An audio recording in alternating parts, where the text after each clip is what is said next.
Hey guys, welcome back to DelfStack, and this is how to find contacts in Waze. So first thing is you could just simply go ahead and open up the Waze application into your device. Now over here, guys, you could just simply go ahead and slide the tab down below. As you can see, I'm going to slide it up. And now you will have an option over here, search contacts, drive for friends and family. Pretty much from here, you should be able to find contacts in Ways when you tap on that.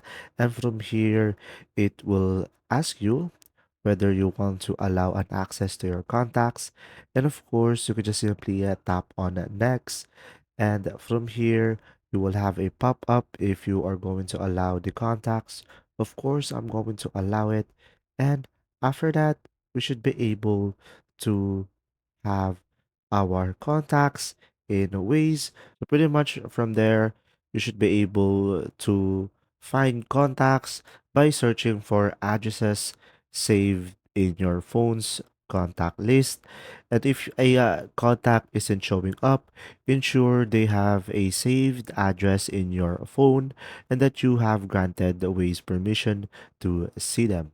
If you found this video helpful, please like and subscribe. And if you have any questions, just simply go ahead and comment down below, and we will do our best to answer them all. And see you in the next video.